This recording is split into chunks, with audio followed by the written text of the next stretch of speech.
네, 오늘은 사사기 강의 이제 6번째 시간으로 사사 온니엘이라는 제목으로 첫 번째 사사에 대한 이야기를 여러분과 함께 나누고자 합니다. 여러분, 사람들에게 반복이라고 하는 건 되게 중요한 것 같습니다. 그죠? 뭘 배울 때 뭘 반복한다, 이런 건 되게 중요하죠. 여러분, 자녀를 어릴 때 키우다 보면 우리가 반복하는 것이 얼마나 중요한가를 아는데요. 특히 언어를 습득할 때 아이들에게 말을 많이 해주는 부모, 말을 반복해주는 부모의 아이들이 말을 빨리 배우겠죠. 여러분은 자녀들한테 말을 반복해서 많이 해주셨습니까? 네.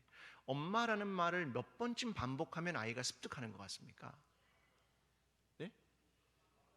한 10,000번. 네, 한 10,000번쯤 하면 되는 거예요? 10,000번쯤? 네. 아이들이 한 9개월에서 10개월 되면 이제 말이라는 걸 조금씩 이렇게 하게 되는데요. 이건 이제 저희의 경험인데 여러분이 믿을지 안 믿을지 모르지만 저희 큰애는 엄마보다 아빠를 먼저 했습니다. 네, 물론 전혀 안 믿기 그런 애는 거의 없어요. 이제 그렇게 얘기할 수 있겠죠. 근데 증인은 있죠. 제 아내가 증인이니까. 네, 그러니까 아빠를 먼저 한 이유는 나름대로 해석이라고 생각하시겠지만 제가 그 뱃속에 애가 있을 때부터 늘 들려줬습니다. 아빠, 아빠. 이거 엄청나게 반복을 했습니다. 제가 애가 태어나서 처음 배운 말이 엄마가 아니라 아빠라고 하는 것을 이 자리를 빌어 여러분에게 공식적으로 말씀을 드리면서 이게 반복이라는 게 되게 중요한데요. 그래서 우리가 그 반복에 대해서 말하고 있는 책이 하나 있는데 말콤 글래드웰의 아웃라이어라는 책입니다. 여기에 보면 어떤 법칙이 나오냐면 1만 시간의 법칙이 나옵니다. 1만 시간. 그러니까 1만 시간을 하면 전문가가 된다. 그걸 얘기하는 겁니다. 전문가가 된다. 어느 정도의 시간을 투자하면 1만 시간을 투자하면 전문가가 된다. 이것은 연습과 반복에 대한 이야기를 하고 있는 것이죠. 한 연구팀이 20살 전후의 독일 서베를린의 뮤직 아카데미의 바이올린을 전공하는 학생들을 나누어 가지고 연구를 해본 겁니다. 자, 그 세 종류의 학생을 어떻게 나누냐면 첫 번째는 세계적 프로 연주자가 될 사람, 이 사람을 베스트 스튜던트라고 했고, 또 하나는 우수한 학생을 굿 스튜던트라고 했고, 그냥 공립학교 선생님 정도 될 사람을 티처라고 했는데, 이들의 연습 시간을 한번 체크해 본 겁니다. 그냥 산술적으로. 그랬더니 베스트 스튜던트가 되는 사람들은 어느 정도를 연습했냐면 1만 시간을 했다, 이 얘기를 하는 거고요.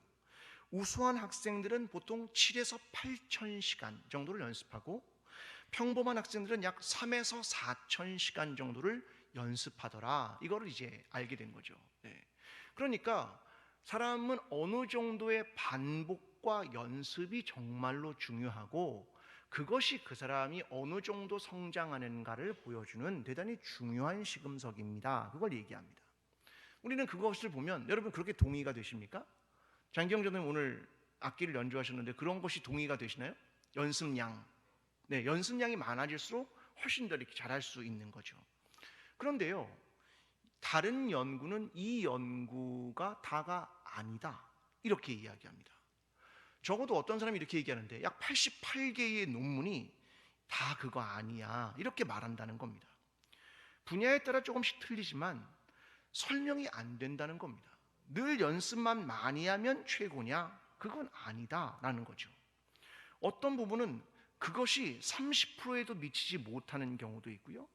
어떤 또 학업 같은 경우는 4%에 미치지 못하는 일도 있다, 이런 얘기를 합니다. 그러니까 반복과 연습의 양이 늘 많다고 해서 그가 전문가가 되는 것이냐에 대해서 반론을 제기하는 것도 만만치 않다라고 하는 것을 설명하는 겁니다. 여러분, 사사기의 내용은 반복입니다. 똑같은 패턴을 12명의 사사를 통해 계속해서 반복시키는 겁니다. 과연 무엇일까?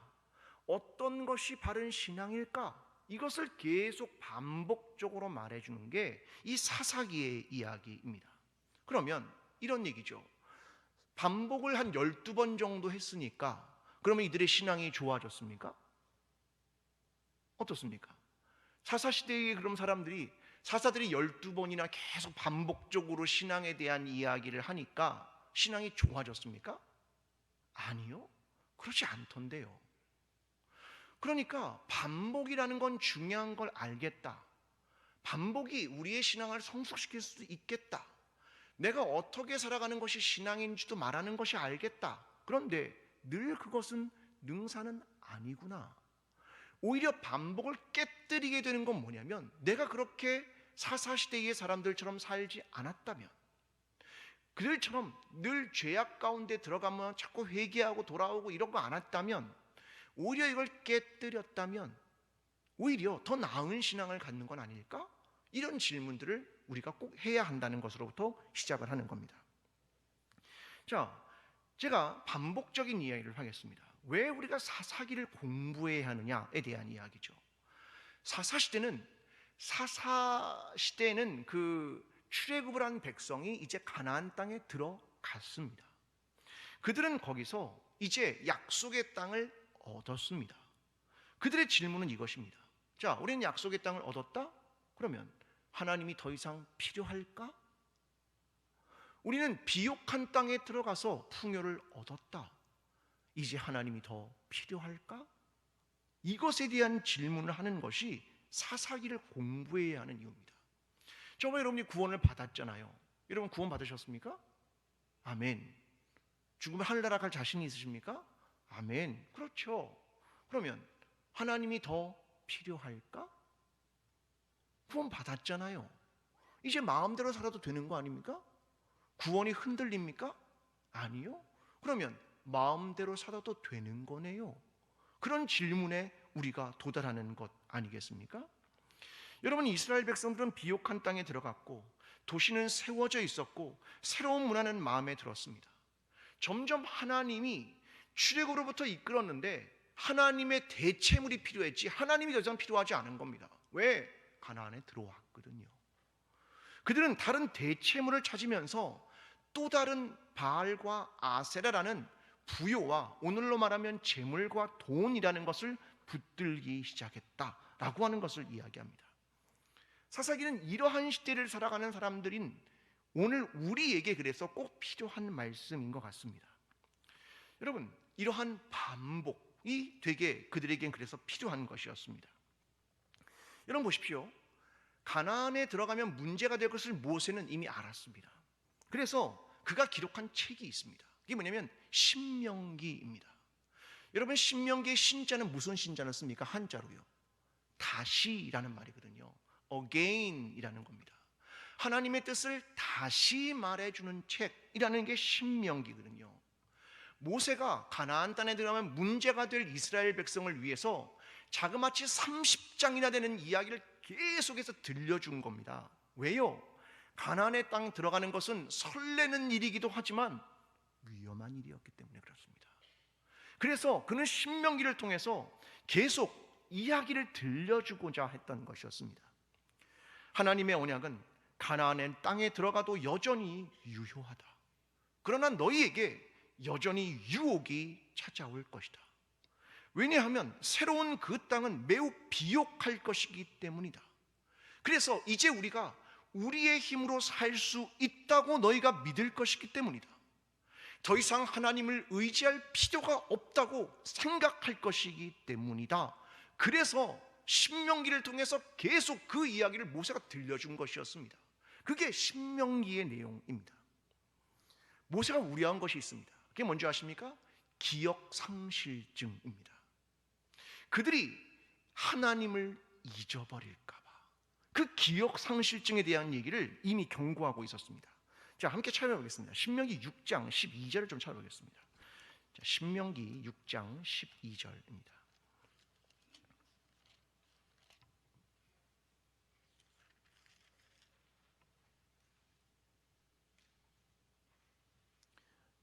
구약성서 272년 신명기 6장 12절을 한 목소리로 읽어보겠습니다. 시작. 너는 조심하여 너를 애굽 땅 종 되었던 집에서 인도하여 내신 여호와를 잊지 말고. 아멘. 여호와를 뭐 하지 말라고요? 잊지 말아라. 야, 기억 상실증에 걸리면 안 돼. 그 이야기를 하는 겁니다. 하나 더 찾아볼까요? 자, 8장 14절입니다. 신명기 8장 14절. 자, 함께 읽어보겠습니다. 시작. 내 마음이 교만하여 내 하나님 여호와를 잊어버릴까 염려하노라. 여호와는 너를 애굽 땅 종되었던 집에서 이끌어 내시고. 아멘. 자, 여호와를 잊어버릴까 염려하노라. 그 얘기를 하는 겁니다. 너는 잊지 말아라. 내가 애굽에서부터 나왔다는 사실을, 애굽은 사람들을 시스템 안에 가두고 있었다는 사실을, 불안을 조장하고 있다는 사실을, 무언가를 생산해내는 시스템 속에서 너를 구원해냈다는 사실을 너는 잊지 말아라. 그것을 지금 이야기하는 겁니다. 하나님을 잊지 말아라. 너를 구원한 이가 누구인지 잊지 말아라. 그 얘기를 하는 겁니다. 여러분, 너희는 잊지 말아라. 보십시오. 언약이란 과거 조상들과 맺은 언약들이라고 새로운 시대의 사람들이 생각하기 시작한 겁니다. 자, 가나안 땅에 들어온 민족은 출애굽한 사람들입니까? 다음 세대입니까? 다음 세대거든요. 그러니까 언약은 원래 누구하고 했는데요? 우리 아버지 어머니하고 했어요. 우리 조상들하고 했어요. 그게 오늘 나하고 무슨 관계입니까? 이렇게 이야기할 수 있지 않겠습니까? 출애굽이 하나의 역사적인 이야기가 되어버린 겁니다. 이제는 새로운 시대의 새로운 삶, 새로운 일이 시작되니까 중요하지 않다라고 말할 수 있었다 이겁니다. 다음 세대가. 그래서 이 이야기를 신명기 5장에서 모세가 해버립니다. 자, 신명기 5장으로 갑니다. 2절과 3절입니다. 신명기 5장 2절과 3절입니다. 제가 2절을 여러분이 3절을 읽겠습니다. 우리 하나님 여호와께서 호렙산에서 우리와 언약을 세우셨나니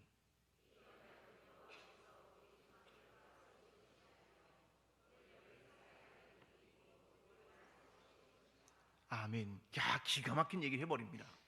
야, 너희 부모 세대와 한 게 아니야. 지금 다시 하나님의 율법을 말하면서 누구하고 세운 거라고요? 오늘 여기 살아있는 우리.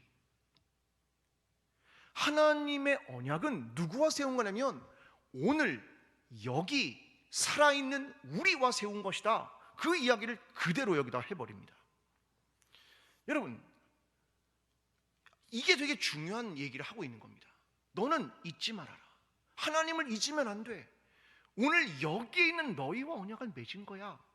이걸 잊지 말아라 라고 하는 겁니다. 하나님을 계속 반복하는 겁니다. 그 얘기를 신명기에서 계속 반복을 해주는 겁니다. 하나님과의 언약을 기억하라는 겁니다. 여러분, 사사기는요 반복을 계속 하고 있는 겁니다. 자, 볼까요? 우리는 패턴을 알고 있습니다. 자, 지난주에 보내줬던 그 패턴 하나만 보여주십시오. 자, 사사기의 구조는 크게 이거잖아요. 타락, 심판, 회개, 구원, 이거거든요. 이게 계속 사이클로 반복이 되고 있는 겁니다. 기억해라, 기억해라. 계속 교육적 차원을 하는 겁니다. 12명의 사사를 통해 계속 보여주는 구조를 이루고 있다는 말입니다. 여러분, 교회는 교회력이라는 게 있잖아요. 교회의 달력. 여러분, 교회의 달력의 매년 시작이 어디입니까? 교회의 달력은 시작이 언제인데요? 대림절이에요. 대림절. 성탄절로 시작하는 거라고요. 그러니까 교회는 원래 12월부터 시작하는 게 맞아요. 그죠? 달력으로. 그 다음 다시 뭐로 갑니까? 자순절, 부활절로 계속 가거든요. 이게 매해 반복되잖아요. 이게 순환하는 거예요. 계속. 그러면서 뭐라는 겁니까? 우리의 영성을 계속 성장시키게 하는 겁니다. 성육신의 의미가 무엇인지, 예수 그리스도의 십자가의 의미가 무엇인지, 부활의 의미가 무엇인지, 이것을 계속 반복을 한다. 이것이 교회력이 가는 굉장한 힘이거든요. 그러니까 이런 반복은 원래 굉장히 큰 도움이 되는 거고요. 영적인 성장에 도움이 되고 있는 겁니다. 그런데 문제는 오래 신앙생활을 한 사람들이 잘못된 생각을 하는 겁니다. 항상 성경 공부하자면 뭐라고 그럽니까? 옛날에 다 했어요. 옛날에 다 했어요. 그죠? 사사기 공부하자면 뭐랍니까? 옛날에 다 배웠어. 옛날에 나 20대 때 다 했습니다. 다 했어. 그 얘기하는 거 아닙니까? 이게요 덫입니다. 덫. 조상들 얘기하지 마. 그 얘기하는 거예요. 언약을 누구한테 했다고요? 오늘 여기 살아있는 우리와, 오늘 여기 살아있는 우리와 한 거란 말이에요. 조상들 얘기하지 말라는 겁니다. 오늘 우리와 한다는 겁니다. 유대인들이 잘못된 생각이 뭔지 압니까? 구약 성서를 들고 있다, 우리는 역사를 가지고 있다, 우리는 족보를 가지고 있다, 그거 얘기한 겁니다. 그게 이스라엘이 죽어간 이유입니다. 여러분, 우리는 오늘 여기에서 하나님과의 언약을 기억하고 있느냐, 이런 거죠. 예를 들면 이런 거 아닙니까? 여러분, 저도 사사기를 지금 계속 공부하면서 사실 이상하긴 하지만 전 되게 재미있습니다. 여러분 재미없을 수 있어요. 근데 저는 재미있어요. 네, 기대가 됩니다. 모르는 거 정말 많이 공부하거든요. 여러분, 이런 거죠. 자, 디모데전서 2장 15절이 이렇습니다. 그러나 여자들이 만일 정숙함으로써 믿음과 사랑과 거룩함에 거하면 그의 해산함으로 구원을 얻으리라. 무슨 말입니까? 해산함으로 여자가 구원을 얻는답니다. 예, 나오셨잖아요. 그럼 구원 받으셨네요. 그 얘기입니까? 디모데전서 옛날에 공부하셨죠? 이 말이 무슨 말인데요? 목사님 다 옛날에 했어. 옛날에 뭐 하긴 뭐래 뭐. 네, 뭘 한 겁니까? 그럼 해산함으로 구원한다는 말이 뭔데요? 여러분, 우리는요 잘 모르는 게 실제로 많습니다. 이게 오늘 우리가 계속해서 말씀을 공부해야 되는 이유란 말입니다. 여러분, 이 구원은요 푸뉴마를 말하는 게 아니에요. 영의 구원을 말하는 게 아니라 혼의 구원에 대한 푸시케를 얘기하는 겁니다. 내가 어머니들의 해산함으로 애를 키우면서 내가 깎여 나가잖아요, 계속. 그죠? 내가 원래 가졌던 내 욕심, 내가 하고 싶었던 이거 다 깎여 나가지 않습니까, 어머니들이요? 그렇죠? 그게요 이 구원을 의미하는 그 단어입니다. 이게 해산함으로 구원에 이른다, 이게 그걸 말하는 거거든요. 여러분, 우리는요 성경을 계속 보는 게 진짜로 중요합니다. 그게 우리를 끝없이 자극하게 되고 변화를 끌고 오기 때문에 그런 겁니다. 자, 오늘 온일의 이야기는 이 반복된 패턴의 전형을 보여줍니다. 자, 우리는 아까 순환의 4개의 구조를 말했지만 성경을 자세히 보면 6개의 구조로 이렇게 펼쳐집니다. 자, 표 하나 보여주십시오. 자, 이건 내용은 이렇습니다. 첫 번째는 배교입니다. 이것은 이미 2장에서 신학적 구조를 이미 설명했습니다. 2장 11절, 이스라엘 자손이 여호와의 목전에 악을 행하여 바알들을 섬기며, 이게 배교입니다. 그죠? 그랬더니 2장 14절, 신학적 구조가 2장에 나오니까 여호와께서 이스라엘에게 진노하사 노력하는 자의 손에 넘겨주사 징계하셨다. 그죠? 심판하셨다. 그랬더니 이스라엘이 어떻게 했냐면 그들이 대적에게 압박과 괴롭게 함을 받아 슬피 부르짖음으로 간구했다. 이게 세 번째. 네 번째, 여호와께서 사사들을 세우사 노력자들의 손에서 그들을 구원하게 하셨으니, 이게 구원이라는 네 번째. 그리고 사사가 사는 날 동안에 여호와께서 그들을 대적의 손에서 구원하셨으니 승리하셨다. 그 다음 마지막에 그 땅에 몇 년 동안 안식을 누렸다라는 안식. 이 6개의 내용이 사실은 계속 말씀을 보면 돌아가게 됩니다. 자, 이게 그들의 구조와 패턴인데 이것이 오늘 우리가 읽은 온니엘에게서 완벽하게 보여집니다. 자, 예시예요. 쉽게 말하면 온니엘은 첫 번째 예시를 하고 있는 겁니다. 자, 이것은 그 다음에 에후드에게도 똑같이 보이거든요. 이런 거죠. 이스라엘이 하나님을 잊고 바알과 아세라를 섬겼고 하나님께서 진노하셔서 아람 왕 구산 리사다임에게 파셨고 그들이 부르짖었고 하나님이 온니엘을 사사로 세웠고 그가 승리했으며 그 땅에 40년간 안식이 찾아왔다. 그죠? 똑같은 패턴 6개를 반복적으로 하고 있습니다. 자, 먼저 내용을 좀 보겠습니다. 자, 본문으로 돌아갑니다. 7절의 말씀을 좀 보겠습니다. 함께 7절의 말씀을 읽겠습니다. 시작. 이스라엘 자손이 여호와의 목전에 악을 행하여 자기들의 하나님 여호와를 잊어버리고 바알들과 아세라들을 섬긴지라. 아멘.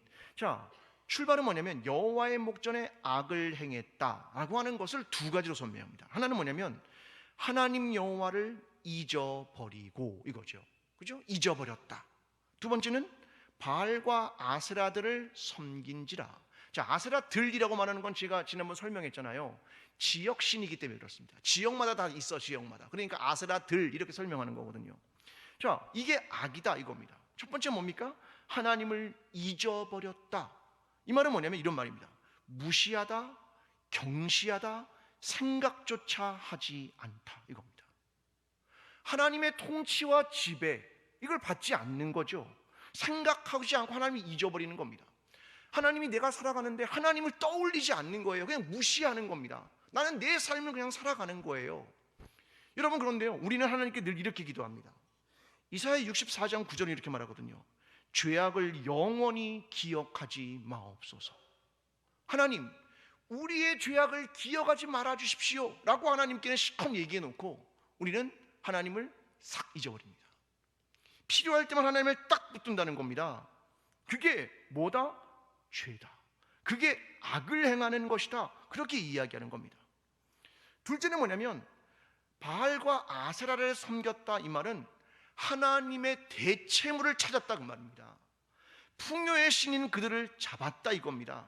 이것은 그냥 잠깐 그걸 떠올렸다 그런 말이 아니라요, 바알보옷의 제의에 참여했다 그런 말입니다. 실제로 바알과 아세라들의 제의에 참여했다, 이것을 의미하는 겁니다. 그러니까 하나님의 대체물을 찾아서 그걸 직접적으로 구체적으로 뭔가를 한 겁니다. 자, 그러니까 정리하면 이렇습니다. 뭐가 악이냐 이거죠. 뭐가 악이냐, 뭐 이렇게 말하는 겁니다. 하나님의 말씀이 너희의 삶에서 꿈틀거리지 않고 내 삶과 무관하게 하나님의 말씀이 너희에게 있어서 전혀 너희가 기억하지 못하는 그 순간, 그건 악이다. 주일날만 하나님을 기억하고 예배할 때만 하나님을 기억하고 내 삶에서는 하나님의 말씀이 하나도 내 마음에 꿈틀거리지 않는다면 그건 악이다. 그 얘기를 하고 있는 겁니다. 이게 그들의 삶이었습니다. 여러분, 사람들은요, 이런 일이 왜 시작되냐면 이런 걸 같습니다. 하나님의 관계를 어떻게 이해하냐면 언약의 관계로 이해하지 않고요, 성취의 관계로 이해하는 겁니다. 하나님은 원했던 게 있습니다. 그게 뭐냐면 나는 너희의 하나님이 되고 너희는 내 백성이 되는 걸 내가 원한다. 이게 하나님께서 원하셨던 관계이거든요. 언약의 관계입니다. 그런데 사람들은 점점 어떻게 생각하냐면 가나안 땅에 들어갔으니 성취했다. 그러니까 하나님 필요하지 않은 거죠. 여러분, 중요한 게 뭐냐는 거죠. 성취냐? 관계냐? 여러분, 우리는 잘 생각을 해야 됩니다. 오늘 저와 여러분의 관점이 뭐냐는 거죠. 하나님을 성취와 사역의 측면에서 이해하면 하나님이 필요했다, 필요하지 않았다 그럽니다. 여러분, 가끔 이런 거 없으십니까? 교회에서 뭔가 열심히 일을 하다가 어느 날 일이 딱 끝났어요. 종지부 됐어. 딱 끝났어요. 할 일이 없어요. 그러면 아무것도 안 해요. 그러면 어떻게 느껴집니까? 신앙생활 안 하는 것처럼 느껴지지 않으세요? 신앙이 떨어진 것처럼 느끼지 않으세요? 이게 뭐냐면 하나님 안에서 신앙생활을 성취의 측면으로 하고 있어서 그런 겁니다. 하나님이 원하시는 건 뭐냐면 관계입니다. 관계, 언약의 관계, 이것을 하나님께서 원하시는 겁니다. 오늘 저와 여러분의 삶이 어떤 성취로서의 하나님으로 끌고 들어오는 게 아니라 그 하나님과의 관계가 무엇인가를 기억하며 우리의 삶의 현장에서 하나님을 잊지 않고 세상에서 하나님의 대체물을 찾지 않고 하나님과 올바른 관계를 맺어가는 하나님의 백성으로서의 삶을 살아가는 저와 여러분이 되기를 간절히 기도합니다. 오늘 보면 8절로 갑니다. 함께 8절의 말씀을 읽어보겠습니다. 시작. 여호와께서 이스라엘에게 진노하사 그들을 메소포타미아 왕 구산 리사다임의 손에 파셨으므로 이스라엘 자손이 구산 리사다임을 8년 동안 섬겼더니 아멘. 여기서 메소포타미아라는 말은 히브리어로는 아람 나하라임이라는 뜻입니다. 두 강 사이에서, 이런 뜻이거든요. 두 강 사이는 티그리스와 유프라테스 강 지역을 원래 이야기하는 겁니다. 그런데요, 이 구산 리사다임이 누군지는 사실 명확하지 않습니다. 학자마다 다른 견해가 있습니다. 바벨론을 다스렸던 카스 족속의 지도자라는 사람도 있고 미디안 족속의 추장이라는 사람도 있고 헷 왕국의 왕이라는 사람도 있습니다. 그런데 이 말 자체가 갖는 언어 유희가 사실은 있습니다. 그게 뭐냐면 이런 말입니다. 두 배나 사악한 구산, 이런 뜻이 있습니다. 언어 유희, 말을 이렇게 풍자적으로 쓰는 거 말입니다. 두 배나 사악한 구산, 이런 뜻이 있습니다.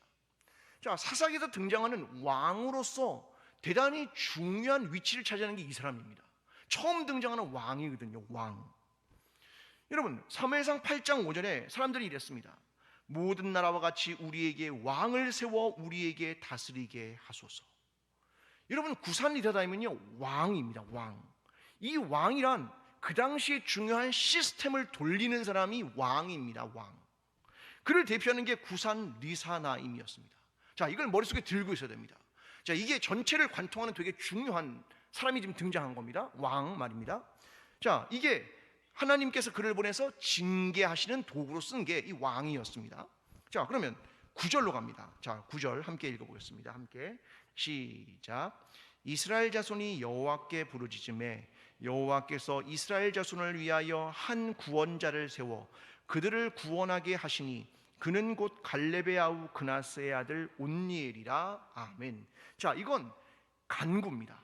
하나님께 부르짖었다라는 말입니다. 이 말은 큰 소리로 부르짖었다라고 하는 걸 의미하는 겁니다.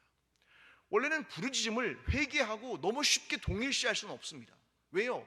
부르짖음이라고 하는 건 원래 어디서 시작한 거냐면 가장 잘 아는 게 애굽에서 그들이 고난 가운데 하나님께 부르짖었단 말입니다. 하나님이 그 부르짖음이 하나님께 상달된지라 이러고 시작하는 거거든요. 그래서 구원을 시작 안 했습니다. 그게 그들이 갖는 부르짖음이었습니다. 고통으로 인해서 하나님께 부르짖었다라고 하는 거죠. 그런데 그게 어디로 이지하면 구원이라고 하는 단어가 시작됩니다. 자, 여기 보니까 누가 등장하냐면 구원자가 등장을 합니다. 구원자. 자, 사사기 전체를 제가 주제를 딱 주보에 하나 써 있잖아요. 사사기 전체를 관통하는 주제를 제가 뭐라고 썼습니까? 주보를 안 보셨죠? 잘 안 보시죠? 네, 뭐라고 씁니까? 구원자냐? 왕이냐? 제가 그냥 지은 말이 아닙니다. 구원자냐? 왕이냐? 왕을 대표하는 게 누구냐면 구산 리사다임입니다. 또 하나는 구원자를 대표하는 게 사사들입니다. 과연 어떤 것이냐? 이걸 얘기하는 겁니다. 왕정의 시스템이냐? 구원자의 역사냐? 두 제도의 충돌에 대한 이야기를 하는 겁니다. 왕이 만드는 시스템이냐? 아니면 구원자가 만드는 공동체이냐? 애굽의 시스템이냐? 이스라엘의 공동체냐? 도대체 어떤 것이 하나님의 진정한 뜻이었냐? 이걸 물어보는 겁니다. 자, 여기에 왕과 구원자를 대별하는 것이 처음 등장하는 겁니다. 자, 과연 하나님이 우리를 원하시는 건 무엇일까? 시스템이 움직이는 것일까? 아니면 우리가 공동체를 이루는 것일까? 이런 질문하고 똑같은 질문을 하고 있는 겁니다. 자, 그런데 구원자가 누구냐면 온니엘이라는 사람이었습니다. 근데 본문에는 온니엘을 이렇게 설명하거든요. 자, 9절 마지막에 이렇게 말합니다. 그는 곧 갈렙의 아우 그나스의 아들 온니엘이라 이렇게 말합니다. 그죠? 근데 본래의 어수는 어떻게 되냐면 이렇게 씁니다. 온니엘, 그나스의 아들, 그의 형제 갈렙, 그들 중에 어린 자. 이게 원래 원문의 어순입니다. 네, 다시 온니엘, 그나스의 아들, 그의 형제 갈렙, 그들 중에 어린 자. 하나님이 구원자를 누구로 선택했느냐를 말하는 되게 중요한 구절입니다. 자, 그는 어떤 자라고 말합니까? 그들 중에 어떤 자라고요? 어린 자. 이스라엘에겐 장자가 중요합니까? 어린 자가 중요합니까? 장자가 중요하죠. 어린 자는요 별로 안 중요한 사람입니다. 근데 하나님이 구원자를 누구로 세웠습니까? 어린 자를 세운 겁니다. 하나님의 구원은 그런 장자가 아니라 어린 자를 세웠다라고 하는 걸 말하고 싶은 겁니다. 지금 사사에 대해서요. 그 다음에 나오는 사람 누구입니까? 다음 주에 말하는 사람 누구예요? 에훗이죠. 에훗 하면 기억나는 한 단어가 뭡니까? 에훗. 왼손잡이. 왼손잡이죠. 하나님은 우리 대부분 다 오른손잡이 아니고 오른손잡이 대부분이요. 모든 문은 오른손잡이가 편하게 열게 되어 있습니까? 안 되어 있습니까? 다 오른손잡이로 되어 있는 겁니다. 왼손잡이는 항상 글씨 쓰면 어떻게 되는 줄 압니까? 여기가 검해요. 왜? 이쪽에서 이렇게 쓰잖아요. 이렇게 검었습니다. 왼손잡이는요. 왼손잡이는 오른손잡이가 살아가는 사회에서 그는 불편한 게 되게 많은 사람입니다. 그는 사회적으로 소외된 자, 그런 걸 말하는 겁니다. 그가 사사가 되는 겁니다. 그 뒤에 누가 나오면 입다가 나옵니다. 입다가 누군지 압니까? 그를 지칭하는 한 단어 이겁니다. 기생의 아들. 하나님이 그를 구원자로 부른 겁니다. 기생의 아들을, 왼손잡이를, 어린 자를 하나님이 세웠다 이겁니다. 다윗은 장자입니까? 막내입니까? 막내죠. 막내 아닙니까? 그러니까 하나님의 구원자는 누구였느냐라는 게 되게 중요합니다. 여러분, 또 하나 중요한 게 있습니다. 지금 이 온니엘이라는 사람은 갈렙과 같이 출애굽에서 나온 사람이 아니라 누구냐면 다음 세대의 사람입니다. 그렇죠? 그는 갈렙의 조카잖아요. 조카. 그는 누구냐면 다음 세대를 끌고 가는 사람이었습니다. 누가? 다음 세대의 어린 사람, 그걸 말하는 겁니다. 하나님은 그들을 세워서 하나님의 구원을 이룬다는 것을 이야기하는 겁니다. 여러분, 성경은 계속 끊임없이 그걸 말하죠. 내가 만드는 구원은 너희의 생각과 다르다.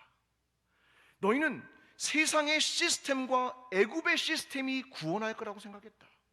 너희는 힘 있는 자와 능력 있는 자가 구원할 거라고 생각했다. 그러나 나의 구원은 소외된 자들과 어린아이들과 다음 세대를 통해서 나의 구원을 이루는 것이다. 그걸 말하고 있는 내용을 계속해서 보여주는 겁니다. 왜 그들이 그걸 이룰 수 있는 줄 압니까? 10절의 말씀 보겠습니다. 10절은 이렇게 말합니다. 자, 앞에만 읽습니다. 시작. 여호와의 영이 그에게 임하셨으므로. 이겁니다. 이거. 여러분, 하나님의 구원이 누구로부터 시작된 겁니까? 사람의 능력? 아니요. 그는 어린아이다, 그 말을 하거든요.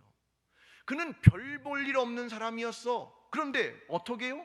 여호와의 영이 그에게 임하였으므로. 하나님이 이 구원을 이끄신다, 이것을 보여주고 있는 겁니다. 오늘 저와 여러분에게 구원이 어떻게 오는 줄 압니까?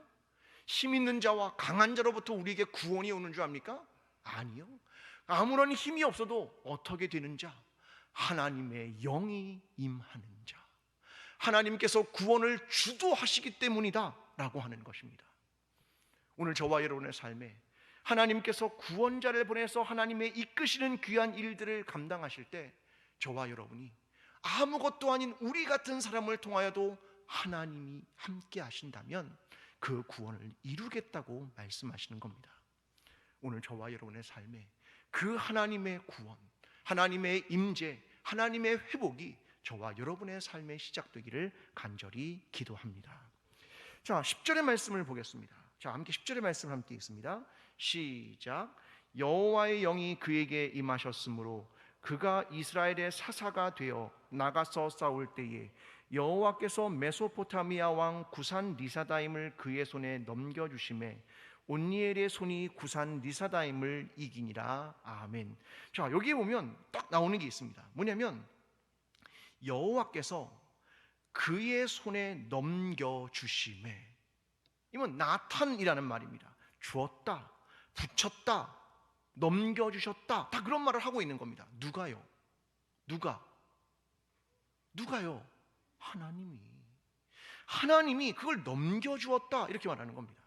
그러므로 내가 자랑할 게 있습니까? 없습니까? 없죠. 왜? 하나님이 이끄셨기 때문에, 하나님이 붙여주셨기 때문에. 근데 이후에 사사들에게 문제가 생깁니다. 그게 뭔지 압니까? 내가 한 것처럼 생각하는 사사들이 등장하기 시작합니다. 우리 하나님 사람 누구죠? 기드온입니다. 여러분, 기드온이요 그렇게 합니다. 자, 사사기 8장 26절과 27절 한번 보겠습니다. 사사기 8장 26절과 27절입니다. 제가 26절을 읽고 여러분이 27절을 읽겠습니다. 사사기 8장입니다. 기드온이 요청한 금 귀고리의 무게가 금 1700세겔이요 그 외에 또 초승달 장식들과 폐물과 미디안 왕들이 입었던 자색 의복과 또 그 외에 그들의 낙타목에 둘렀던 사슬이 있었더라.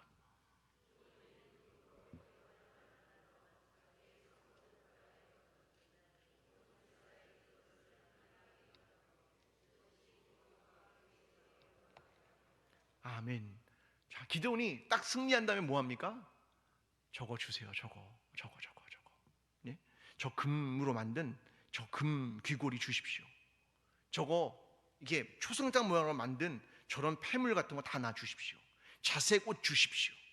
그리고 그걸 뭘 만드냐면 제사장에 오신 에봇을 금으로 만듭니다. 이스라엘은요 그걸 음란하게 섬겼다 그렇게 말합니다.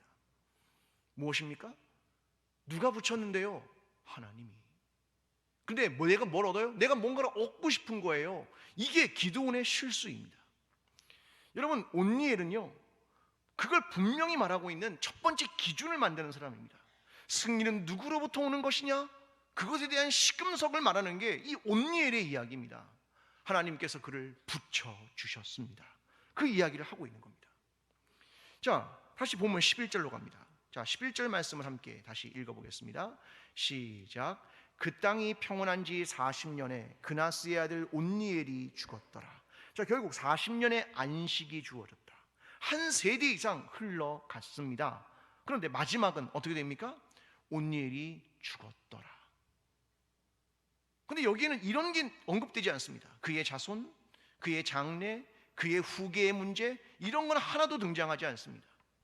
온니엘은요 자기 시대에 자기에게 맡겨진 사명을 감당하고 끝난 겁니다. 그냥.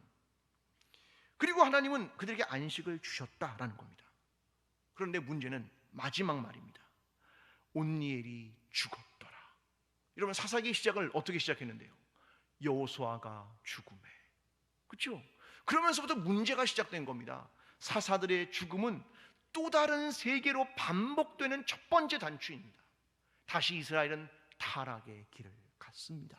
그렇게 이야기하는 겁니다. 저는 신앙생활은 늘 둘 사이의 긴장 안에 서 있다고 생각합니다. 애굽에 있을 때는 애굽과 하나님, 이 둘 긴장 안에 서 있었습니다. 가나안에 들어오면 다 해결될 줄 알았는데 또다시 가나안 속에 내가 탐욕을 얻고자 하는 바알과 아세라와 하나님의 질서와 하나님의 통치에 살아가는 둘 사이에 긴장에 또 한 번 서게 되는 것입니다. 여러분, 하나님의 질서와 하나님의 통치 속에 살아가는 것, 그것이 정말 무엇인가요? 하나님의 구원과 안식을 경험하며 나아가는 것, 그것은 무엇입니까? 여러분, 신앙은 또다시 반복될지 모릅니다. 이 반복의 메시지는 우리에게 무언가를 계속 던져주고 싶은 겁니다. 너는 진정한 변화와 깨달음이 없다면 또다시 이 굴레 안에 들어가게 될 것이다. 그것을 우리에게 이야기하는 겁니다. 오늘 저와 여러분이 더 이상 반복되는 삶으로부터 또다시 타락의 길을 가는 삶으로부터 이제는 그 고리들을 끊어내고 진정한 변화와 하나님의 말씀과 하나님의 통치 아래 들어가며 하나님에 대한 신앙으로 매일을 살아가는 저와 여러분의 삶이 되기를 간절히 축원합니다. 이제는 우리를 위하여 십자가를 지시고 부활하신 예수 그리스도의 은혜와 하나님 아버지의 사랑과 성령님의 교통하심이 더 이상 왕의 시스템과 풍요로 대체물을 찾지 않으며 온전히 하나님과의 깊은 관계와 구원 가운데로 나아가기를 소원하는 여기에 머리 숙인 모든 하나님의 백성들 머리 위에, 그들의 삶 위에, 그리고 광주제일교회 위에 지금부터 영원까지 함께 하시기를 간절히 축원하옵나이다.